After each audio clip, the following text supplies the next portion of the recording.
Tara, gawa tayo ng mango bravo cake in a tub. Napakasarap nito at mainam ito gawing pang negosyo. No palpak po itong recipe natin at madali lang sundan. Tingnan nyo naman, ang sarap-sarap. At ang lambot pa ng cake natin. Promise, hindi kayo mapapahiya dito. At hindi masasayang ang mga ingredients na ginamit nyo dito. At dito sa ating mixing bowl, maghanda lang po ng 4 na egg yolks. 1/4 cup ng vegetable oil. Half cup ng white sugar. At 1/4 cup ng tubig. I-mix-mix lang po natin itong mabuti hanggang sa matunaw ang ating asukal. Tsaka tayo mag-sieve ng 1 cup ng cake flour, 2 tablespoon ng powdered milk, 1 teaspoon ng baking powder, at 1/4 teaspoon ng asin. Kailangan talaga natin itong i-sieve para matanggal ang mga buo-buong harina para hindi din tayo mahirapan sa pag-mix. Kapag okay na, ilagay na natin ang 1 teaspoon ng vanilla extract. Pantanggal lang ng lamsa ng itlog. I-mix-mix lang natin ito at wag lang po i-overmix. At gagawa muna tayo ng mirang. Make sure po natin na malinis at hindi basa ang mixing bowl na gagamitin natin. At maglagay lang po tayo ng 4 na egg whites. At half teaspoon ng cream of tartar. Ibit lang natin hanggang sa maging fruity ang ating egg whites. Ayan, at kapag ganyan na po ang ating egg whites, dahan-dahan na po natin ilagay ang 1/4 cup ng white sugar. Make sure lang po natin na ang mga egg whites na ginamit natin ay hindi po nahahaluan ng egg yolk para hindi po papalpak ang ating mirang. At ito na po ang tamang consistency na hinahanap natin. Napaka-stable na po ng ating mirang. At i-mix lang natin ulit ang ating cake batter, tsaka natin lagyan ng konting mirang.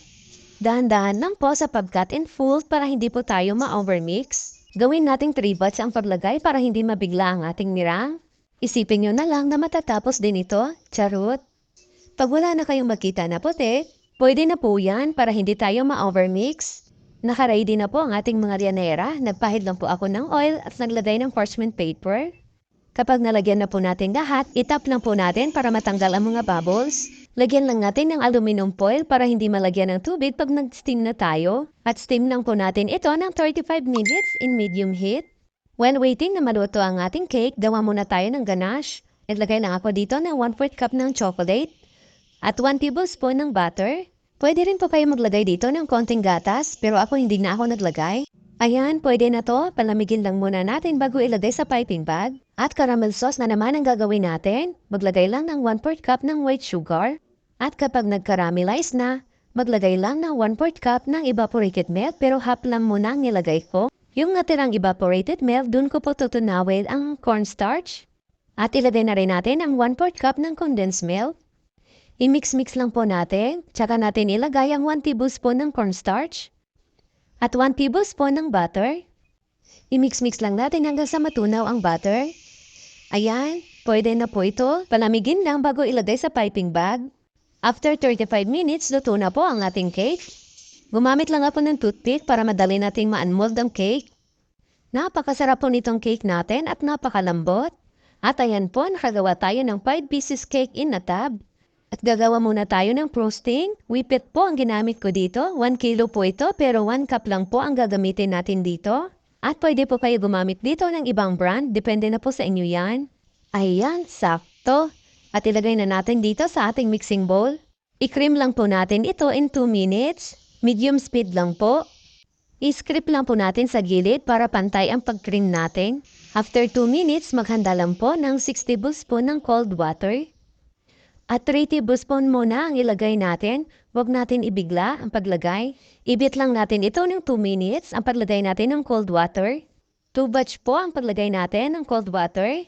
Kapag nalagay na po natin lahat ang cold water, ibit lang natin ito in high speed hanggang sa maabot natin ang tamang consistency para sa ating frosting. At ayan, napaka-stable na ng ating frosting. At ilagay lang natin dito sa ating piping bag. Ilalagay ko na lang po ang ating mga ingredients sa comment section sa baba at sa dulo nitong ating video para kung gusto nyo gayahin ang ating recipe, madali nyo lang po masundan. Napakadali lang po nito gawin at kayang-kaya nyo rin po ito. Maglagay lang ng konting whipped cream sa gitna, dyan kasi natin ilalagay ang ating mango.